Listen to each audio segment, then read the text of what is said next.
नमस्कार, मी आरती Kulkarni. One India मराठीमध्ये तुमचं स्वागत आहे. दिल्ली विधानसभेसाठी मतदान होतं आहे. दिल्लीमध्ये आम आदमी पक्ष, काँग्रेस आणि भाजप अशा तिरंगी लढती होत आहेत. आणि नेमकं दिल्ली कोण जिंकणार याकडे अवघ्या देशाचं लक्ष लागलेलं आहे. याबद्दल बोलण्यासाठी आपल्या सोबत आहेत वरिष्ठ पत्रकार आणि लोकसत्ताचे दिल्ली प्रतिनिधी महेश सरलशकर. महेश सर, स्वागत आहे तुमचं पुन्हा एकदा वन इंडिया मराठीच्या या मुलाखतीमध्ये. नमस्कार. नमस्कार. जेव्हा दिल्लीची विधानसभा निवडणूक अगदी पहिल्या दुसऱ्या टप्प्यात होती तेव्हा आपण तुमच्याशी बोललो होतो. आणि आता हं. यमुनेच्या पुलाखालून बरंच पाणी वाहून गेलेलं आहे. मतदान आता जवळजवळ पूर्ण होईल. शेवटच्या टप्प्याकडे बघितलं महेश, तर काय चित्र दिसतं दिल्लीच्या निवडणुकांचं? तुम्ही आता यमुनेचा उल्लेख केला तर ते यमुनेच्या शेवटच्या टप्प्यामध्ये यमुनेच्या पाण्याखालीच बऱ्याच गोष्टी घडलेल्या आहेत. जे हम्म. राजकारण यमुनेचं घडलं तर ते तोच एक मुद्दा होता शेवटच्या क्षणी. म्हणजे आज मतदान होतं आहे. आणखीन आतापर्यंत जी आकडेवारी आपण बघितली, आता अजून पूर्ण मतदान पूर्ण झालेलं नाहीये. साधारणतः 47% मतदान झाले. गेल्या वेळेला 2020 साली मला वाटतं 62-63% मतदान झालेलं होतं. तर हा ओके. टप्पा गाठेल का, हा मुद्दा आहे.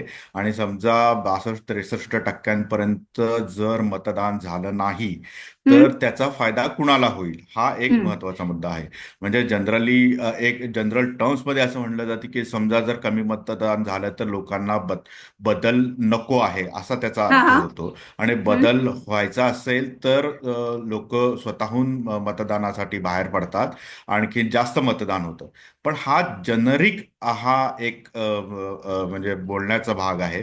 तसं हम्म. प्रत्येक वेळेला होताना दिसत नाही. महाराष्ट्रामध्ये आता जी विधानसभा निवडणूक झाली हम्म. त्याच्यामध्ये तसं दिसलं नाही. त्यामुळे आपण असं म्हणू शकत नाही की त्याचं नुकसान आपला होईल, आणखीन बीजेपीला फायदा होईल. अ, हम्म. असं काही आपण जनरिक बोलू शकत नाही. पण एक मात्र असं म्हणू शकतो की ही 2024 ची जी दिल्लीतली निवडणूक आहे ती हम्म. पूर्णतः ज्याला काय म्हणतो, फाईट खूप टसल जी आहे, जी हम्म. अटीतटीची म्हणतो तशी झालेली आहे. 2020 मध्ये तेवढी नव्हती. आप जिंकेल असं वाटत होतं आणि ते जिंकलंही. ह्या हम्म. वेळेला बीजेपी किती इनरोड्स करेल, किती जागा मिळवेल, हा एक महत्वाचा मुद्दा आहे. हम्म. दुसरा असा मुद्दा आहे की ही तिरंगी लढत काही ठिकाणी होताना बरोबर. दिसते आहे. म्हणजे हम्म. शेवटच्या टप्प्यामध्ये काँग्रेसने खूप आक्रमक प्रचार केला. राहुल गांधींनी केजरीवालांवरती जे थेट आरोप केले भ्रष्टाचाराचे, शीश महलचे, या हम्म. ते मद्य घोटाळा, या सगळ्याचे, त्यातून काँग्रेसने एक उसंडी घेतली शेवटच्या टप्प्यात. 5 ते 6 दिवसांचा हा काळ होता ज्याच्यामध्ये एक काँग्रेस पूर्ण गिअर अप झाली. आणखीन कार्यकर्ते कामाला लागले.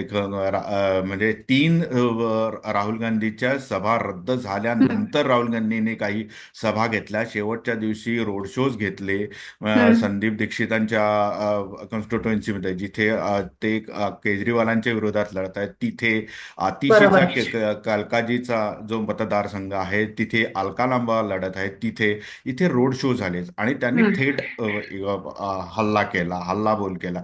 आणि आता त्याच्यामुळे असं आहे की हा काँग्रेस आपला किती नुकसान करेल, किती हम्म. टक्केवारी त्याची वाढेल, हा सगळा एक महत्वाचा भाग रिझल्टमध्ये कळेल.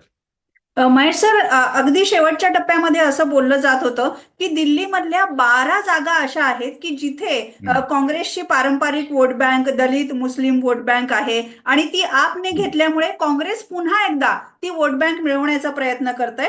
आणि जर हा. काँग्रेस आपचं काही नुकसान हम्म. करू शकलं तर भाजपला हवंच आहे. या 12 क्रिटिकल हम्म. जागांचा किती फरक पडेल एकूण निकालामध्ये? आता हे बघा, काँग्रेस आणखीन आपची जी कॉन्स्टिट्युएन्सी आहे, म्हणजे मतदारांची कॉन्स्टिट्युएन्सी आहे, ती दलित आणि हम्म. मुस्लिम आहे. बेसिकली हम्म. मोठ्या प्रमाणात मुस्लिम पण आहे. आता हम्म. इथं आकडेवारी बघा, आता नॉर्थ ईस्ट मध्ये सर्वाधिक मतदान झालेलं आहे. दिल्लीमध्ये हम्म. जेवढं मतदान झालंय ते नॉर्थ ईस्ट साईडचे जे मतदारसंघ आहेत तिथे सर्वात जास्त मतदान झालेलं आहे. अजून हम्म. मतदान संपायला अजून मला वाटतं एक ते दीड तास असेल, दीड एक तास तरी बरोबर. असेल. आता इथले नॉर्थ ईस्ट मतदान साधारणतः 73% 53% झालेलं आहे. हम्म. ह्या नॉर्थ ईस्टच्या भागामध्ये, यमुना पार भागामध्ये 2020 साली दंगली झाल्या होत्या, हम्म. रायट्स झालेले होते. त्याचा फटका तिथल्या लोकांना बसला होता. ही इथे मुस्लिम डॉमिनेटेड मतदारसंघ आहेत, जिथे हम्म. काँग्रेसला असं वाटतं की ते जिंकू शकतात. आणि हम्म. इथे जास्त मतदान झालेलं आहे. महानगरपालिकेच्या एमसीडी मध्ये, महानगरपालिकेच्या निवडणुकीमध्ये आपला त्याचा फटका बसला होता. आता हम्म. त्यातल्या त्यातल्या 2-3 जागा मी तुम्हाला सांगतो, मतदारसंघ सांगतो, तिथे सर्वात जास्त मतदान झालेलं आहे. हम्म. मुस्तफाबाद आहे, 56-57% आहे. हम्म. इलमपूर आहे, जिथे 55% झालेलं आहे. घोंडा हम्म. आहे, तिथे ऑलमोस्ट 50% झालेला आहे. करावल नगर आहे, नॉर्थ ईस्टचा हे आहे. हा एक करावल नगर मध्ये हे पूर्ण मुस्लिम डॉमिनेटेड नाहीये, पण स्टील बऱ्यापैकी हम्म. मुस्लिम हे आहे. हम्म. ओखला सारखी कॉन्स्टिट्युएन्सी आहे, ज्याच्यामध्ये ती ती तर चौरंगी लढत होताना दिसते. जिथे हम्म. ओखलाला जिथे शाहीन बाग जवळ आहे, आणि शाहीन बरोबर. बागेचं 5 वर्षापूर्वी मोठं आंदोलन झालं होतं सीएच्या विरोधात. मुस्लिम डॉमिनेटेड एरिया आहे. तिथे चौरंगी लढत अशी होतीये की आप, काँग्रेस, एमआयएम, हा. ओवेसींचा एमआयएम हम्म. आणि बीजेपी अशी लढत भाजप. होती. बीजेपीने तिथे हिंदू हिंदू कॅन्डिडेट दिलेला आहे. हम्म. बीजेपीचं म्हणणं आहे की मुस्लिम डॉमिनेटेड असलं तरी सुद्धा विभागली जातील मुस्लिम मतं या 3 पक्षांमध्ये, आणि हम्म. बीजेपीला त्याचा फायदा होईल. म्हणजे हम्म. अर्थात असं आहे की ओखला सारख्या ठिकाणी मुस्लिम मतदारांना माहिती आहे की एमआयएमचा उमेदवार उभे राहणे म्हणजे काय, एक प्रकारे बीजेपीला फायदा करून देणे असं आहे. पण ओखलामध्ये एक महिला उमेदवार, तरुण महिला उमेदवाराला काँग्रेसने दिलेला आहे. आणि हम्म. तिने खूप चांगला प्रचार केला. आणि काँग्रेसला असं वाटतं की ह्या मतदारसंघामध्ये आपल्याला काही चान्स आहे. असे 7-8 मतदारसंघ आहेत की ज्या शेवटच्या टप्प्यामध्ये जे मुस्लिम हम्म. डॉमिनेटेड आहेत, तिथे काँग्रेसने प्रचार केला. आता इथे काँग्रेस किती आपचं नुकसान करत आहे, हे हम्म. याच्यावरती म्हणजे काँग्रेसचं खातं उघडणार का, आणि मतदानाचा टक्का काँग्रेससाठी किती वाढेल आणि आपसाठी किती कमी होईल, आणि त्याचा फायदा हा बीजेपीला किती होईल, हा आता प्रश्न आहे. बरोबर. अरविंद केजरीवाल त्यांच्या विजयाबद्दल बऱ्यापैकी आत्मविश्वासपूर्ण भाष्य करताना दिसले. ते असं म्हणाले की आम्हाला जर महिलांनी भरघोस मतदान केलं तर आमच्या जागा अगदी 55च्या पुढे सुद्धा जाऊ शकतात. हम्म. आम आदमी पक्षाने म्हणजे अरविंद केजरीवाल यांनी दिल्लीतल्या महिलांसाठी फ्री बस सेवा सुरू केली. शिक्षण, आरोग्य, पाणी, वीज अशा बऱ्याच मोफत योजना केजरीवालांच्या आहेत. त्याचा फायदा त्यांना किती मिळेल असं वाटतं आणि तुम्हाला काय वाटतं, खरोखरच महिला मतदारांचं मत निर्णायक ठरेल का? हा, मी तुम्हाला एक उदाहरण सांगतो. मी बोलत होतो, एका महिला मतदाराशी बोलत होतो. हम्म. तर त्या पारंपरिक म्हणजे ज्याला आपण काय म्हणतो, निम्न आर्थिक वर्गातील हम्म. ती महिला मतदार होती. तिला असं मी हम्म. विचारलं की कोण जिंकणार आहे, काय आहे. हम्म. म्हणजे आज सकाळीच मी फिरत होतो, तर त्यावेळेला तिथं त्यांना विचारलं, जे मतदान करून आल्यानंतरची गोष्ट आहे ही. तर ती म्हणाले की झाडू जिंकायला पाहिजे. म्हणजे तिनं हा. कदाचित आपलं मतदान केलं. असं म्हणलं, का झाडू हम्म. जिंकायला पाहिजे? तर म्हणे, हम्म. झाडूमुळे आम्हाला फायदा होतोय ना. मी जिथे राहते तिथं मी तीन हम्म. वर्ष राहते, आणि तिथं मला पाण्याचं बिल नाही, मला विजेचं बिल नाही. हे फायदा हम्म. आहे. माझ्या नवऱ्याची नोकरी गेली, जी सरकारी कंपनीमध्ये तो काम करत, मला वाटतं MTNL किंवा BSNL कुठेतरी काम करत असा होतो. तर ती हम्म. म्हणाली की माझ्या नवऱ्याची नोकरी गेली कारण मोदीने कंत्राटी कामगार भरलेले आहेत तिकडे. हम्म. आणि माझ्या हम्म. नवऱ्याची नोकरी गेली, मोदीने आमचं नुकसान केले. उलट केजरीवालने आम्हाला वीज माफी आणखीन हे केलेलं आहे, बस हम्म. सेवा महिलांना आहे. तर आम्ही का म्हणजे झाडूच जिंकायला पाहिजे. आमच्या एरियात तर आम्हाला असं वाटतं की झाडूच जिंकायला पाहिजे. तर हा हम्म. महिलांचा इफेक्ट जो आहे तो कायम आहे. आणि हे जाणवल्यामुळेच, आणि कदाचित हम्म. असं होतं की शेवटच्या टप्प्यामध्ये तिरंगी होईल, आणखीन टसल होईल, आणि आपल्याला विजय इतका सोपा नाही, हे ज्या वेळेला वाटलं केजरीवालांना, त्या हम्म. वेळेला शेवटच्या प्रचाराच्या शेवटच्या दिवशीचं स्टेटमेंट त्यांचं आहे की मला आपला 55 जागा मिळू शकतील, महिलांनी हो. मतदान केलं मोठ्या प्रमाणावर तर 60 पण गाठू. म्हणजे हम्म. 2000 2020ला आम्हाला 62 मिळालं, तर निदान 60 तरी गाठू. हे हम्म. म्हणजे त्याचा महिला मतदारांचा इफेक्ट होणार आणि तो कदाचित आपला तारून जाईल या निवडणुकीमध्ये, अशी हम्म. शक्यता दिसेल. म्हणजे आपला जर जास्त जागा मिळाल्या तर त्याचं हम्म. क्रेडिट कदाचित केजरीवाल महिला मतदारांना देतील. बरं, महिला मतदारांना देतील. दिल्लीमध्ये आता महिला मुख्यमंत्री सुद्धा आहेत आतिशी. निकालानंतर काय होतं ते आपण बघूया. पण महेश, दुसऱ्या बाजूला भाजपची जी मदार आहे ती मध्यमवर्गीयांवर आहे, पगारदार नोकरदारांवर आहे. बजेट जेव्हा सादर झालं तेव्हा 12 लाख रुपयांपर्यंतचं उत्पन्न जे आहे ते करमुक्त करण्यात आलं. दुसरा मुद्दा आहे हिंदुत्वाचा. अगदी दिल्लीच्या मतदानाच्या दिवशीच पंतप्रधान नरेंद्र मोदींनी पवित्र स्नान केलं आणि एक हिंदुत्वाचं अपील त्यांच्या मतदारांना केलं. भाजपचा हा मतदार त्यांच्या बाजूने किती दिसतो? या निवडणुकीमध्ये हिंदुत्व म्हणजे ध्रुवीकरणाचा मुद्दा फारसा प्रभावी राहिलेला नव्हताच. हम्म.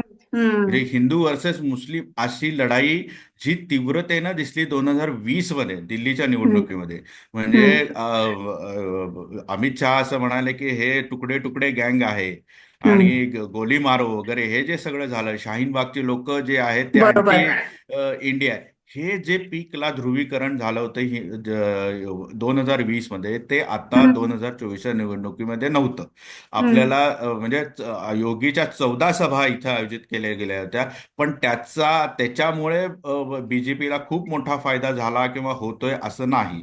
तर हम्म. हिंदुत्वाचा मुद्दा जो आहे तो बॅकग्राऊंडवरती नेहमीच असतो बीजेपीच्या. तो हम्म. त्यांचा अजेंडा असतो. तो हम्म. त्यांचा मूळ कोर प्रचाराचा भाग असतो. पण ह्या वेळेला खूप वेगळे मुद्दे बीजेपीने आणले, जे पहिल्या टप्प्यात हिंदुत्वाचा मुद्दा आणण्यापेक्षा त्यांनी पहिल्या टप्प्यामध्ये केजरीवालच्या इमेजला हे बरोबर. केला, डेंट केला. त्याच्यानंतर असं लक्षात आलं की हे काफी नाहीये, हे पुरेसं हम्म. नाहीये. हम्म. कारण शीश महल वगैरे हे सगळं झालं, पण शीश हम्म. महलमुळे दलित आणि मुस्लिमांची तुम्हाला मतं मिळत नाहीत किंवा ती कमी पण होणार नाहीत. हम्म. मग दुसरा मुद्दा यमुनेचा काढला गेला, तिसरा हम्म. मुद्दा पूर्वांचलचा काढला गेला, अस्मितेचा काढला गेला, विकासाचा काढला. असे टप्प्याटप्प्याने पुढे जात जात जात ही निवडणूक बीजेपीने खूप खूप इंटरेस्टिंग गेली. म्हणजे हम्म. अटीतटीची गेली. आत्ताच्या निवडणुकीमध्ये स्पेसिफिकली मुस्लिम विरुद्ध हिंदू विरुद्ध मुस्लिम असं झालंय का, तर नाही झालेलं. तर हम्म. तसं होताना दिसत नाही. इथे काय झालेलं आहे, 12 लाखाचं वार्षिक उत्पन्न करमुक्त करणे आणि हम्म. मध्यमवर्गीय मतदारांना जे जे जे कदाचित 50% एकूण मतदारांच्या 50%च्या आसपास पण आहे. म्हणजे ह्या हम्म. खूप प्रवाही गट आहे. तर मुद्दा असा झाला की मध्यमवर्गीयांना तुम्हाला जर कॅच करायचा असेल तर काहीतरी देणं आवश्यक आहे, आणि त्या हम्म. अर्थसंकल्पातून त्यांनी बरोबर दिली.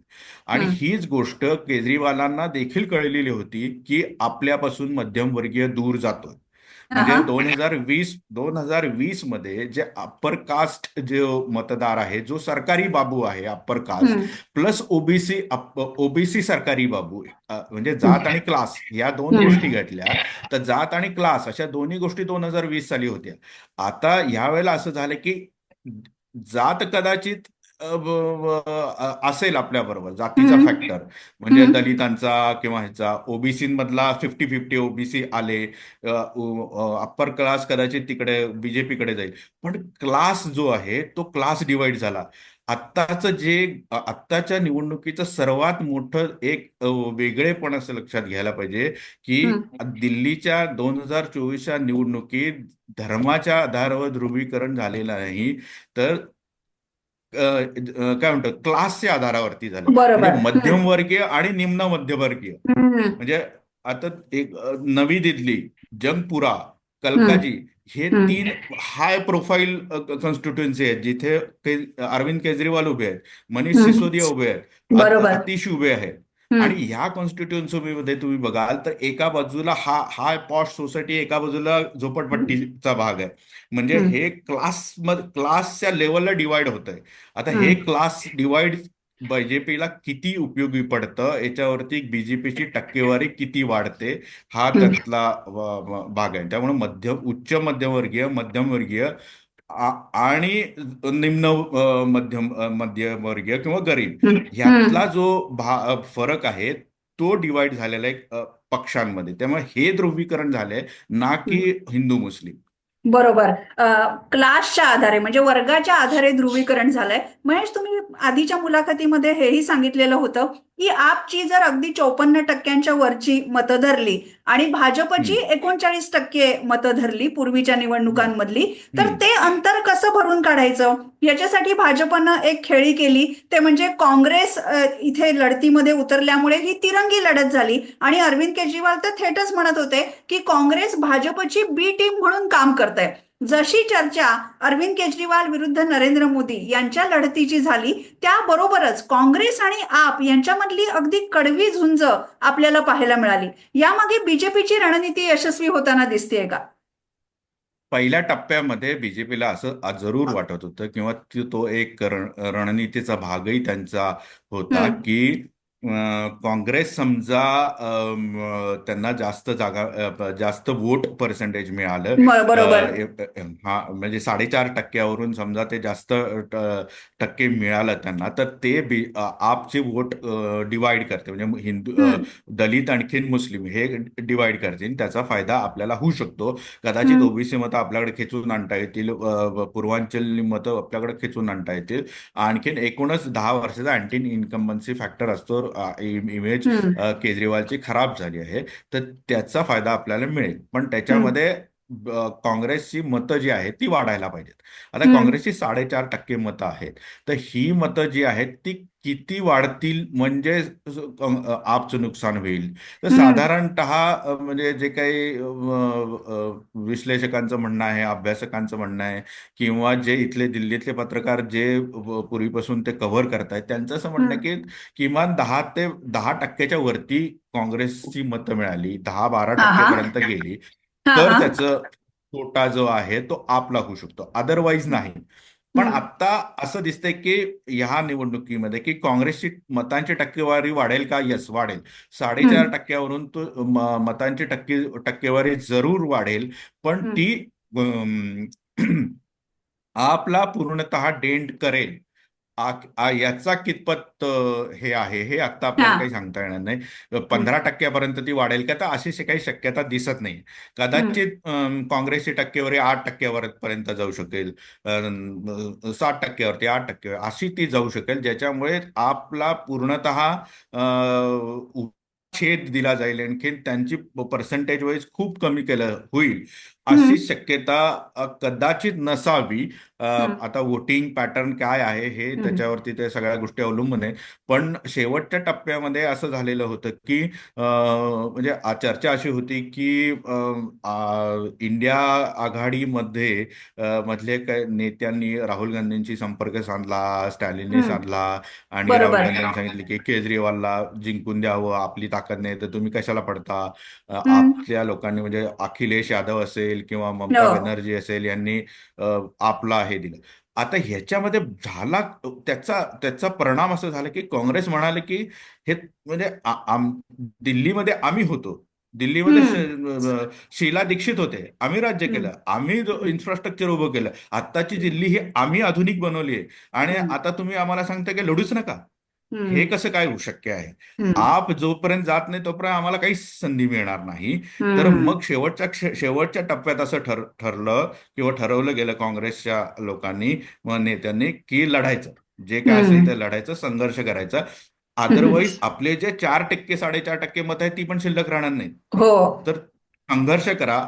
तुम्ही 4.5% वरून तुमची मताची टक्केवारी 8%, 9%, 10% जेवढी शक्य आहे तेवढी वाढवा. त्याच्यासाठी प्रयत्न करा. म्हणून 7 ते 8 मतदारसंघांवरती फोकस केलेला आहे, जे मुस्लिम डॉमिनेटेड आहेत. आणि त्याच्यातून बरोबर. जर टक्केवारी वाढली तर काँग्रेस काँग्रेस एक्सपांड होईल. आणि हम्म. कदाचित एखाद दुसरी सीट मिळाली तर काँग्रेस मागच्या 2 वेळेला त्यांना सीट मिळाल्या नव्हत्या, एक हम्म. दोन सीट मिळाल्या. आणखीन जर आपला अशी जर परिस्थिती निर्माण झाली की काँग्रेसच्या 1, 2 आणि 3 जागा मिळाल्या आणि त्यांची आमदारांची पाठिंब्याची गरज लागली, तर बरं. कदाचित काँग्रेसला म्हणजे अधिक महत्व प्राप्त होईल. इंडिया गठबंधनमध्ये देखील म्हणजे एक प्रकारे बरोबर. म्हणजे दिल्ली निवडणूक ही इंटरनल इंडिया गठबंधनच्या राजकारण जे आहे त्याचं रिटॅलिएशन आहे बरोबर. काँग्रेससाठी. खरंय. महेश, तुम्ही आता 2020च्या निवडणुकीचा वारंवार उल्लेख करताय आणि एकूणच अरविंद केजरीवाल म्हणजे नरेंद्र मोदींची देशभरामध्ये सुनामी असताना अरविंद केजरीवाल हम्म, यांनी दिल्लीचा बालेकिल्ला पूर्णपणे शाबूत ठेवलेला होता. पण आता हम्म, 2025च्या निवडणुकीमध्ये खऱ्या अर्थानं त्यांना आव्हान निर्माण झालं. तुम्हाला हम्म. काय वाटतं, मागच्या निवडणुका बघता अरविंद केजरीवाल आणि दिल्लीकरांचं नातं बदललंय का तसंच आहे? बदललंय. बदललंय हे मान्य करावं लागेल. पण हम्म. ते इतकं बदललेलं नाहीये की की म्हणजे असं असतं ना, भांडणं झाली असली तरी हम्म. म्हणजे टोकाची भांडणं करून लोकांना घरातून हाकलून द्या, हम्म. इथपर्यंत ते बदललेलं नाहीये. बदललं असू शकतं, समीकरण बदललेली आहेत. पूर्वी हम्म. असं होतं की 2013 मध्ये 12-13 मध्ये अण्णा हजारेंचं आंदोलन झाल्यानंतर केजरीवाल जे होते ते भ्रष्टाचार मुक्तीचे आणि भ्रष्टाचार विरोधाचे मसीहा होते. बरोबर. आज ते आज ते देवत्व त्यांना राहिलेलं नाही. आज ते हं, जमिनीवरती आलेले आहेत. लोकांनी हं, आणलंय, पक्षांनी आणलंय, सगळ्यांनी आणलंय. आणि आता हं, ते बघतात की आता त्यांचं म्हणणं आहे की काय इतर नेते जसे भ्रष्टाचार केला तसा ह्यांनी केला, केजरीवालांनी केला. तर हे हं, देवत्व जे आहे पासून माणूस पण इथपर्यंत ते हं, खाली आलेले आहेत आता. त्यामुळे हे हं, समीकरण बदललंय का, तर हे समीकरण अब्सोल्युटली बदललेलं आहे. पण हं. आता मी तुम्हाला मगाशी सांगितलं त्या महिला मतदाराचं, की ती म्हणते की मला वीज मोफत आहे, मला पाणी हो. मोफत आहे, आणि हे देत असतील तर मला केजरीवाल मुख्यमंत्री झालेले चालतील, आपची सत्ता हं, आलेली चालतील. त्यांच्यासाठी शीश महल, भ्रष्टाचार या गोष्टी महत्वाच्या नाहीत. आणि हे हं, कळल्यामुळेच भ्रष्टाचाराचा मुद्दा नंतरच्या टप्प्यामध्ये आपला कळलं, केजरीवालांना कळलं की शीश महलवरती टीका केली हे झाली, तरी आपल्याला आपण ज्या रेवड्या दिलेल्या आहेत त्या हं, महत्वाच्या आहेत. महिला मतदारांना कॅप्चर करणं महत्वाचं आहे, हं, त्यांचं लक्ष वेधून घेणं आवश्यक आहे. आणि ते जे समीकरण आहे ते इंटॅक्ट आहे. म्हणजे हं, निम्न स्तरातल्या वर्गाचं आणि केजरीवालांचं आणि आपचं जे इंटरॅक्शन आहे, जे हं. समीकरण आहे ते इंटॅक्ट आहे. आणि तेच कदाचित केजरीवालांना तारून जाईल या सगळ्या बरोबर. ह्याच्यात आधीच्या कल्याणकारी योजना निवडणुकीत. आहेत, त्याबरोबरच निवडणुकीमध्ये केजरीवाल यांनी असंही म्हटलेलं आहे, की दिल्लीतल्या महिलांना दर महिन्याला ₹2100 देणार. त्यामुळे या कल्याणकारी योजना त्यांना तारून जातील असं वाटतंय. पण महेश, आता थोडासा महाराष्ट्राच्या दृष्टिकोनातून प्रश्न. महाराष्ट्र आणि हरियाणा या निवडणुका जर पाहिल्या, तर कुणी सुद्धा असं थेट आता म्हणत हम्म. नाही, की बाबा हा पक्ष जिंकेल किंवा भाजप इथे बरोबर. हरण्याची शक्यता आहे. खूप चुरशीची हम्म. लढत आहे, चुरशीची लढत आहे, असंच सगळेजण म्हणतायत. तुम्हाला जर या निवडणुकीचा अंदाज वर्तवायला सांगितला तर काय वाटतं? मी असं म्हणेन की अजूनही आता मतदान होत असताना पण कोणीही असं म्हणत नाहीये की एकतर्फी बीजेपी जिंकेल किंवा हम्म. एकतर्फी आप जिंकेल, असं कोणी म्हणत नाही. आता हम्म. लोक महाराष्ट्राचा आणखीन हरियाणाचा पॅटर्न जरी सोडला, अगदी हम्म. तो त्याला बाजून काढून आपण बघितलं तर आत्ताची परिस्थिती अशी आहे की हम्म. एकतर्फी निवडणूक होणार नाही, हे हे पहिल्या दिवसापासून आपला पण माहिती होतं. हम्म. आणि ती संधी बीजेपीला आहे हे पण सर्व मान्य करत होते की जर इनरोड्स झाले तर होऊ शकतं. उलट काँग्रेसने आधीपासून जर संघर्ष केला असता आणि ते रस्त्यावरती उतरले असते तर हम्म. कदाचित आणखीन वेगळ्या रिझल्टची अपेक्षा कदाचित त्यावेळेलाच करता आली असती. आता काय हम्म. होईल रिझल्टमध्ये आपल्याला माहिती नाही, किंवा हम्म. मतदानाचं काय पॅटर्न आहे हे माहिती नाही. पण बीजेपीला का असं वाटत होतं की आपल्याला संधी आहे, तर मी म्हणलं तसं माणूसपणापर्यंत ते आले, देवत्वापर्यंत. आणि दुसरी हम्म. गोष्ट, काँग्रेस इतक्या लढेल की ज्याच्यामध्ये विभाजन होऊन आपल्याला जिंकता येईल. त्यामुळं हम्म. पहिल्यापासून बीजेपीला काहीच मिळणार नाही असं कोणी म्हणत नव्हतं. महाराष्ट्र आणि हरियाणाची चर्चा जी होती त्याच्यामध्ये हम्म. काँग्रेस आता जिंकलेलंच आहे, अशी हो. परिस्थिती होती.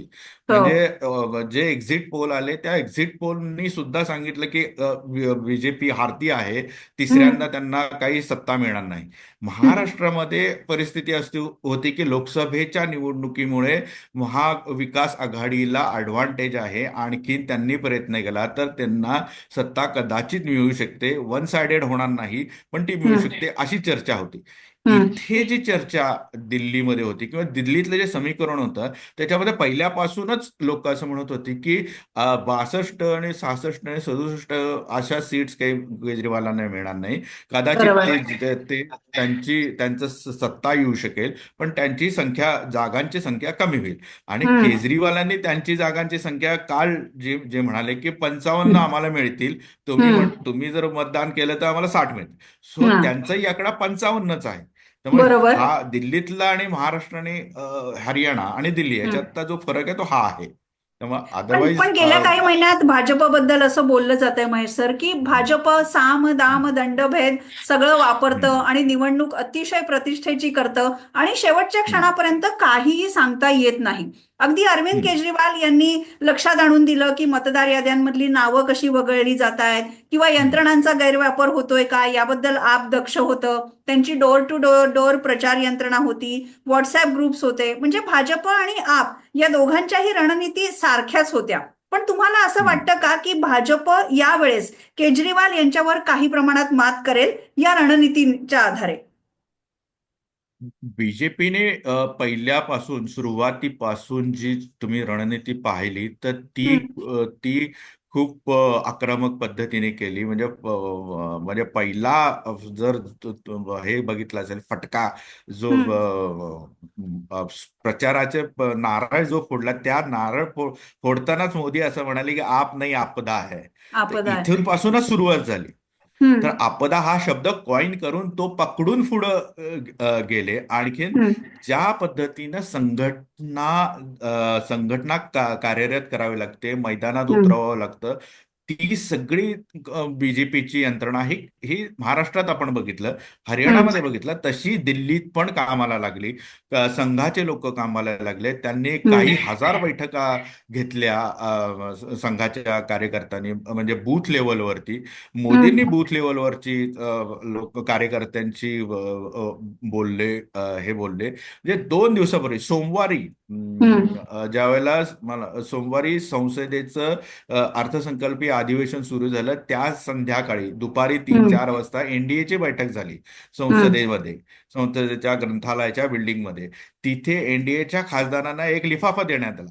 त्या हम्म. लिफाफ्यामध्ये त्या लिफाफ्यामध्ये बीजेपीच्या मंडल स्तरावरची नावं होती. आणि त्यांना सांगितले की तुम्ही पुढचे 2 दिवस प्रत्येक हम्म. खासदारांनी त्या मंडल विभागात जायचं, मंडलमध्ये जायचं.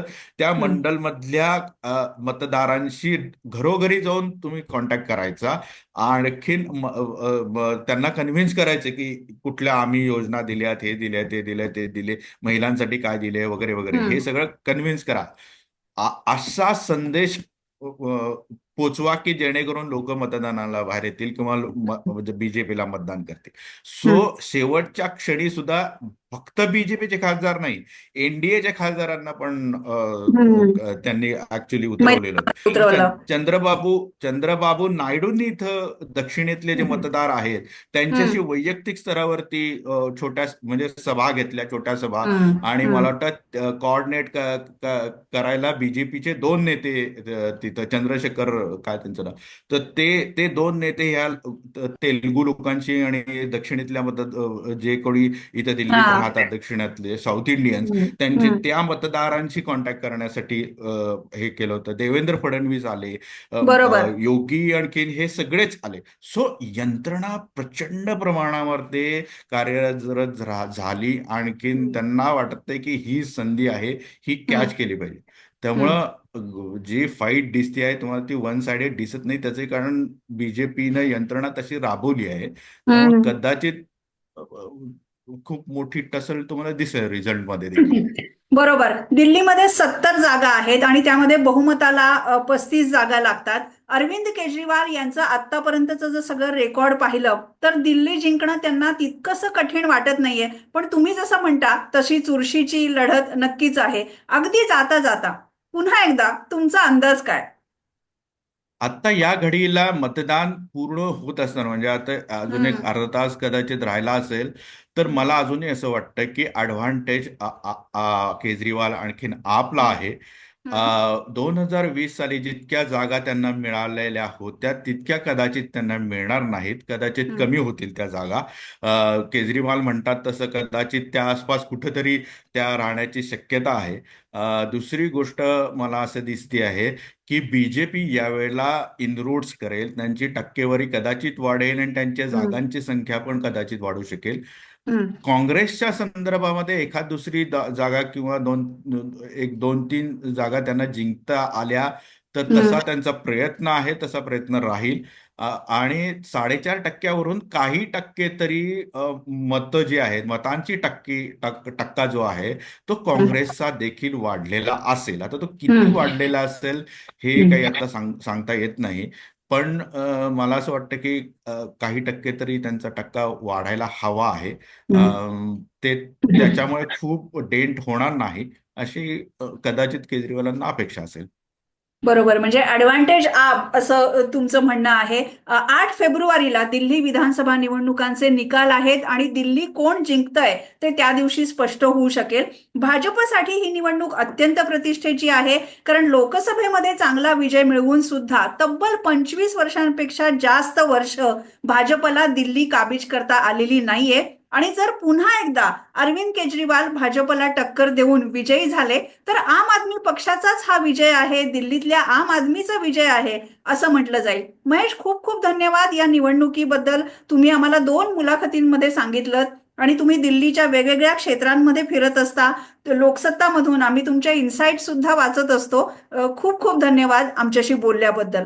दिल्लीच्या विधानसभा निवडणुकीमध्ये नक्की कोण जिंकेल, अरविंद केजरीवाल यांचं भवितव्य तुम्हाला काय वाटतं आणि भाजपच्या एकूण रणनीतीबद्दल काय वाटतं, कमेंट्समध्ये नक्की लिहा. आणि वन इंडिया मराठी हे चॅनेल लाईक, शेअर आणि सबस्क्राईब सुद्धा करा.